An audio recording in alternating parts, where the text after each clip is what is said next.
கிறிஸ்துவுக்குள் பிரியமான தேவனுடைய பிள்ளைகள் யாவரையும் ஆண்டவரும் இரட்சகருமாகிய இயேசு கிறிஸ்துவின் ஈடு இணையில்லாத நாமத்தினால் உங்கள் யாவரையும் வாழ்த்துகிறேன். ஆண்டவர் உங்கள் யாவரையும் ஆசீர்வதிப்பாராக. பிரியமானவர்களே, வேத வசனம் இவ்விதமாக சொல்லுகிறது.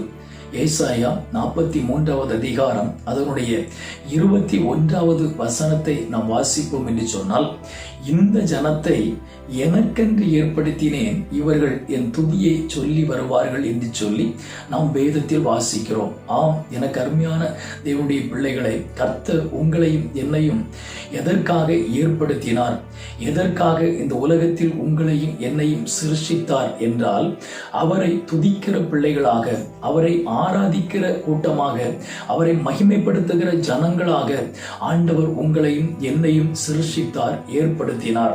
ஆம், எனக்கு அருமையான தேவனுடைய பிள்ளைகளை, கர்த்தரை நாம் துதிக்க வேண்டும், கர்த்தரை நாம் ஆராதிக்க வேண்டும், கர்த்தரை மகிமைப்படுத்த வேண்டும். ஆண்டவர் இன்னும் நம்மிடத்தில் விரும்புகிற, ஆண்டவர் நம்முடைய வாழ்க்கையில் எண்ணுகிற, ஏக்கம் கொள்ளுகிற, ஆவல் கொள்ளுகிற ஒரே ஒரு காரியம், என் மகள், என் மகன் என்னை துதிக்கிற மகனாக, என்னை துதிக்கிற மகளாக இந்த மகள், இந்த மகன் விளங்க வேண்டும் என்றுதான் ஆண்டவர் விரும்புகிறார். வேறு ஒன்றையும் உன்னிடத்தில் ஆண்டவர் எதிர்பார்க்கவில்லை. அவருடைய எதிர்பார்ப்புகள் எல்லாம் என்னை, என்னுடைய மகள் ஆராதிக்க வேண்டும், என்னை துதிக்க வேண்டும். எந்த காலத்திலும், எந்த நேரத்திலும், எந்த சூழ்நிலைகளிலும் என்னுடைய மகள் என்னை துதிக்க வேண்டும், என்னை ஆராதிக்க வேண்டும் என்று சொல்லிதான் ஆண்டவருடைய உள்ளம் இன்று ஏங்கிக் கொண்டிருக்கிறது, ஆவலாக இருந்து கொண்டிருக்கிறது. எனக்கு அருமையான தேவனுடைய பிள்ளைகளே, இஸ்ரவேல் ஜனங்கள் எகிப்திற்குள் அடிமைப்பட்டிருந்தார்கள்.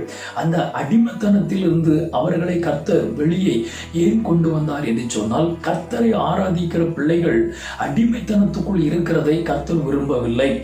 ஆண்டவரை ஆராதிக்கிற பிள்ளைகள் ஏதோ ஒரு கட்டுக்குள் இருக்கிறதை கர்த்தர் விரும்பவில்லை. ஆகையால் தான் ஆவிக்குரிய இஸ்ரவேலர்களாகிய உங்களையும் என்னையும் என் ஆண்டவர் அடிமைத்தனம், பாவம் என்கிற அடிமைத்தனத்திற்குள் வாழ்ந்து கொண்டிருந்தோம், சாபம் என்கிற அடிமைத்தனத்திற்குள் வாழ்ந்து கொண்டிருந்தோம், இந்த உலகத்தின் பாவ இச்சை என்கிற அடிமைத்தனத்திற்குள் வாழ்ந்து கொண்டிருந்தோம். அந்த அடிமைத்தனத்தின் நுகத்தை கர்த்தர் முறித்து ஆண்டவர் இன்று நம்மளை வெளியே கொண்டு வந்து கர்த்தருடைய ஆலயத்தில் நம்மளை கூட்டி சேர்த்து அவரை மகிமைப்படுத்த இந்த வழிகளை எதற்கு திறந்து கொடுத்திருக்கிறார் என்று சொன்னால், இந்த ஜனம் என்னுடைய ஜனம், இவர்கள் என்னை துதிக்கிற ஜனம், இவர்கள் என்னை மகிமைப்படுத்துகிற ஜனம், இவர்கள் என்னை துதிப்பார்கள், இவர்கள் என்னை ஆராதிப்பார்கள் என்று சொல்லிதான் என் ஆண்டவர் இந்த உலகத்திலிருந்து, இந்த உலகத்தினுடைய அடிமைத்தனத்திலிருந்து, பிசாசுடைய கிரியைகளிலிருந்து உங்களையும் என்னையும் விடுவித்து தேவனுடைய ஆலயத்தில் நம்மை கூட்டி சேர்த்திருக்கிறார்.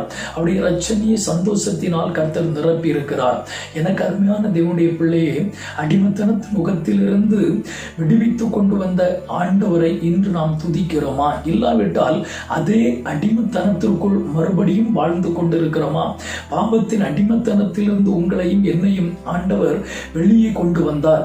மறுபடியும் அந்த அடிமைத்தனத்திற்குள் நாம் வாழ்ந்து கொண்டிருக்கிறோமா என்பதை நாம் ஆராய்ந்து பார்க்க வேண்டும். ஏனென்று சொன்னால், கர்த்தரை துதிக்கிற பிள்ளைகளை இந்த உலகம் அடிமைப்படுத்த முடியாது. கர்த்தரை ஆராதிக்கிற பிள்ளைகளை இந்த உலகத்தினுடைய பாவம் அடிமைப்படுத்த முடியாது. அடிமைத்தனத்திலிருந்து வெளியே கொண்டு வந்தார்.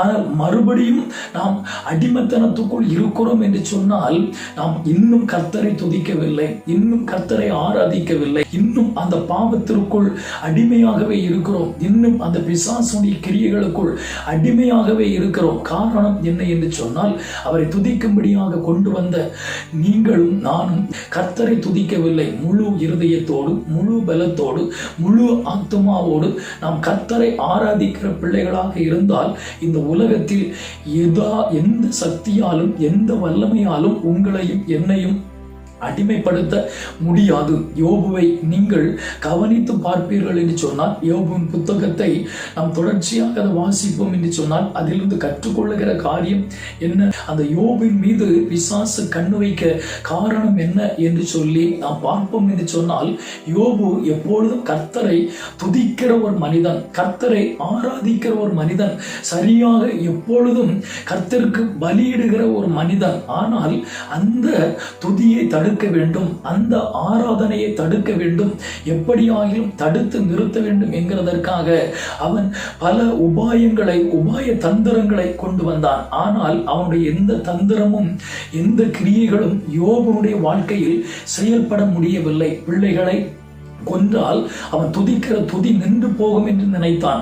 ஏனென்று சொன்னால் துதிக்கிற அந்த மனிதனை தூசிக்கிறவனாக மாற்ற வேண்டும். கர்த்தரை துதிக்கிற அந்த மனிதனை கர்த்தரை தூசிக்கிற ஒரு மனிதனாக மாற்ற வேண்டும் என்பதில் தான் பிசாசு குறிக்கோளாக இருந்தான். ஆனால் அவனுடைய தந்திரங்கள் அங்கே பலிக்கவில்லை, அவனுடைய செயல்பாடுகள் அங்கே செயல்பட முடியவில்லை. ஏனென்று சொன்னால் பிள்ளைகளை இழந்தான், உண்மைதான்.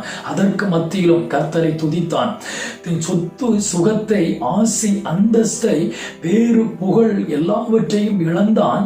ஆனால் அதற்கு மத்தியிலும் அவன் கர்த்தரை துதிக்கிறதை நிறுத்தவில்லை. கர்த்தர் கொடுத்தார், கர்த்தர் எடுத்தார், கர்த்தருடைய பரிசுத்த நாமத்துக்கு ஸ்தோத்திரம் என்று சொல்லி கர்த்தரை மகிமைப்படுத்துகிற ஒரு தேவ மனிதனாக யோபு காணப்பட்டான். சரீரத்தில் வியாதியை போட்டால் அவன் துதியை தடுத்து விடலாம் என்று சொல்லி நினைத்தான். ஆனாலும் அந்த பலவீனத்திலும் அந்த வியாதியின் மத்தியிலும் கர்த்தரை துதித்தான். கர்த்தரை முறுமுறுக்கவில்லை, கர்த்தரை விட்டு விலகவில்லை. எல்லா நிலைகளிலும் கர்த்தரை துதித்து மகிமைப்படுத்துகிற ஒரு மனிதன் தான் யோபு. அவனுடைய ஆரம்ப நிலையை காட்டிலும் அவனுடைய முடிவை நாம் பார்க்கும் பொழுது ஆண்டவர் மகிமையான ஆசீர்வாதத்தை அந்த யோபுடைய வாழ்க்கையில் ஆண்டவர் கொடுத்தார். எனக்கு அருமையான தேவனுடைய பிள்ளைகளே, ஆரம்பம் அற்பமாக இருந்தாலும், துதிக்கிற பிள்ளைகளுடைய வாழ்க்கையில் ஆரம்பம் அற்பமாக இருந்தாலும் அதனுடைய முடிவை நாம் பார்க்கும் பொழுது அது சம்பூர்ணமாக இருக்கும். அது தேவனுக்கு மகிமையாக இருக்கும். அதற்கு முன்பதாக இந்த யோபுவை போல சில கஷ்டங்கள், சில நஷ்டங்கள், சில இழப்புகள், சில போராட்டங்கள், சில பலவீனங்கள் நம்மை நோக்கி என்ன செய்யலாம், வரலாம். சத்துரு கொண்டு வரலாம், இந்த உலகத்துடைய ஏதோ ஒரு காரியம் கொண்டு வரலாம். எதற்காக தெரியுமா?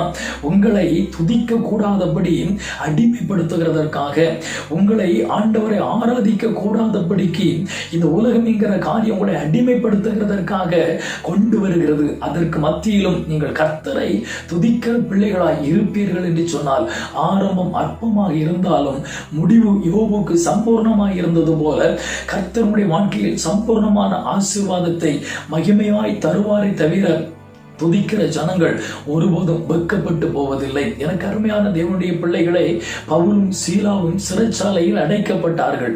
ஆனால் கைகள் கட்டப்பட்டிருந்தது, கால்கள் கட்டப்பட்டிருந்தது, சிறைச்சாலைக்குள் அடைக்கப்பட்டிருந்தார்கள். ஆனால் அதற்கு மத்தியிலும் அவர்கள் கர்த்தரை துதித்தார்கள். துதிக்கிற பிள்ளைகளுடைய வாழ்க்கையில் கட்டி வைத்திருக்கிற எந்த ஒரு கட்டாக இருந்தாலும் அது தெரிக்குமே தவிர துதிக்கிற பிள்ளைகளை கட்ட முடியாது. கட்டப்பட்ட நிலைமையில் இருந்தால் கூட அதற்கு மத்தியிலும் நீ கர்த்தரை துதித்து பார். உன் கால்கள் கட்டப்பட்டிருக்கலாம், உன் கைகள் கட்டப்பட்டிருக்கலாம், உன் வாழ்க்கையில் ஏதோ சிறைச்சாலைக்குள் அடைக்கப்பட்ட ஒரு அனுபவத்திற்கு இருக்கலாம். ஆனால் அதற்கு மத்தியிலும் நீ கர்த்தரை துதித்து பார், கர்த்தரை ஆராதித்து பார், கர்த்தரை மகிமைப்படுத்தி பார். இந்த உலகத்தினுடைய கட்டுகள் தெரிக்கும்.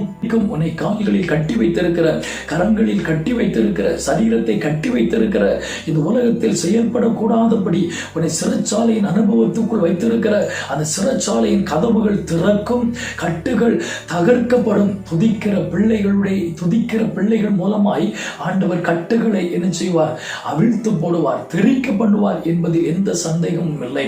ஆகையால் எனக்கு அருமையான தேவனுடைய பிள்ளையை, நீ துதிக்கிற ஒரு மகள், நீ துதிக்கிற ஒரு மகன், நீ துதிக்காதபடி உன் வாய்கள் கட்டப்பட்டு இருக்கும் என்று சொன்னால், துதிக்க கூடாதபடி நீ மௌனமாய் இருப்பாய் என்று சொன்னால், சத்துருவனை அடிமைப்படுத்தி விடுவான். இந்த உலகம் உன்னை அடிமைப்படுத்தி விடும்.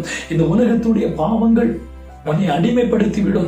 இந்த உலகத்துடைய பொல்லாத கிரியைகள் உன்னை அடிமைப்படுத்திவிடும். இவைகளெல்லாம் உன்னை அடிமைப்படுத்தாதபடி இருக்க வேண்டும் என்று சொன்னால், எந்த காலத்திலும் எந்த நேரத்திலும் எல்லா சூழ்நிலைகளிலும் இந்த யோபுவை போல, அந்த பவுலும் சீலாவை போல எப்பொழுதும் நம்ம கர்த்தரை துதிக்கிற பிள்ளைகளாய் நாம் இருப்போம் என்று சொன்னால், ஆண்டவர் மகிமையான காரியங்களை நம்முடைய வாழ்க்கையில் நிச்சயமாகவே கர்த்தர் செய்வார் என்பதில் எந்த சந்தேகமும் இல்லை. ஏதோ ஒரு காரியத்தில் கட்டப்பட்டு இருக்கிறீர்களா? ஏதோ ஒரு பிரச்சனையில், ஏதோ ஒரு இழப்பில் சோர்ந்து போயிருக்கிறீர்களா? ஏதோ ஒரு காரியத்தில் கண்ணீரோடு வேதனையோடு இருக்கிறீர்களா? அதற்கு மத்தியிலும் கர்த்தரை துதித்து பாருங்கள். நான் பலத்திலும் கர்த்தரை துதிப்பேன், பலவீனத்திலும் கர்த்தரை துதிப்பேன், ஆனந்தத்திலும் கர்த்தரை துதிப்பேன், என்னுடைய கண்ணீரின் அனுபவத்திலும் கர்த்தரை துதிப்பேன் என்று சொல்லி எல்லா நிலைகளிலும் கர்த்தரை துதிப்பீர்கள் என்று சொன்னால் உங்கள் தூக்கம் சந்தோஷமாய் மாறும், உங்கள் புலம்பல் ஆனந்த களிப்பாய் மாறும், உங்களுடைய பலவீனம் பலமுள்ளவர்களாய் கர்த்தர் உங்களை மாற்றுவாரை தவிர நீங்கள் பலன் குன்றினவர்களாய் ஒரு நாளும் மாறுகிறதில்லை. எனக்கு அருமையான தேவனுடைய பிள்ளைகளை, நாம் துதிக்கிற பிள்ளைகளாய் மாறுவோம், கர்த்தரை ஆராதிக்கிற பிள்ளைகளாய் மாறுவோம். இந்த உலகம் நம்மளை அடிமைப்படுத்தாது. இந்த உலகத்தினுடைய கிரியைகளை நாம் தகர்த்து எறிவுமே தவிர அது நம்மளை தகர்த்து எறிகிறதற்கு, கட்டுகிறதற்கு ஒரு நாளும் என் ஆண்டவர் விட மாட்டார். நாம் துதிக்கிற பிள்ளைகளாய் மாறுவோமா? இந்த ஜனத்தை, இந்த வார்த்தையை கேட்டுக்கொண்டிருக்கிற எனக்கு அருமையான தேவனுடைய பிள்ளையை, உன்னை ஆண்டவர் துதிக்கும்படியாகவே தெரிந்து கொண்டார், அவரை ஆராதிக்கும்படியாகவே தெரிந்து கொண்டார், அவரை அன்பு கூறும்படியாகவே தெரிந்து கொண்டார். ஆகையால் நாம் துதிக்கிற ஜனமாயிருப்போம், கர்த்தரை ஆராதிக்கிற ஜனமாயிருப்போம். இந்த உலகத்தில் எந்த பாடுகள் வந்தாலும், எந்த வேதனைகள் வந்தாலும், எந்த நெருக்கங்கள் வந்தாலும், எந்த கட்டுகள் வந்தாலும், எந்த காரியங்கள் வந்தாலும் அதற்கு மத்தியிலும் என் ஆண்டவரை துதிப்பேன், என் ராஜாவை துதிப்பேன், என் இரட்சகரை துதிப்பேன், என் பரிகாரியை துதிப்பேன், என் மணவாளனை துதிப்பேன் என்று சொல்லி தேவாதி தேவனை, ராஜாதி ராஜாவை நான் எப்பொழுது துதிப்பேன் துதிப்பேன் துதிப்பேன் என்று சொல்லி நான் துதிக்கிற பிள்ளைகளாய் இருப்போம் என்று சொன்னால் நிச்சயமாகவே ஆண்டவர் கட்டுகளை அறுப்பார். நம்முடைய கட்டுகளை மட்டுமல்ல, நம்மளை சுற்றிலும் இருக்கிற ஜனங்களை, நம் வீட்டாருடைய கட்டுகளை, நம்முடைய கிராமத்தில் இருக்கிற கட்டுகளை, இந்த தேசத்தில் இருக்கிற கட்டுகளை ஆண்டவர் உங்களை கொண்டு, என்னை கொண்டு ஆண்டவர் தகர்ப்பார். ஆண்டவர் மகிமைப்படுவார், பெரிய காரியங்களை கர்த்தர் செய்வார். இந்த நாளில் கர்த்தரை துதிக்கும்படியாக, ஆராதிக்கும்படியாக தேவ சமூகத்தில் ஒப்பு கொடுப்போமா? கர்த்தர் பெரிய காரியங்களை செய்வார். கண்களை மூடி தேவ சமூகத்தில் நாம் அர்ப்பணித்து ஜெபிப்போம். எங்கள் பரலோக பிதாவை, உம்முடைய குமாரனா இயேசு கிறிஸ்துவின் நாமத்தினால் உம்முடைய சமூகத்தை நோக்கி இந்த வேளையில் வருகிறோம் அப்பா. ஆண்டவரே, உம்முடைய வார்த்தை கொண்டு எங்களோடு பேசினீர். இந்த ஜனத்தை எனக்கென்று ஏற்படுத்தினேன், இவர்களின் துதியை சொல்லி வருவார்கள் என்று சொன்ன வார்த்தை கொண்டு எங்களோடு பேசினீர். அதற்காக நாங்கள் உம்மை ஸ்தோத்தரிக்கிறோம்.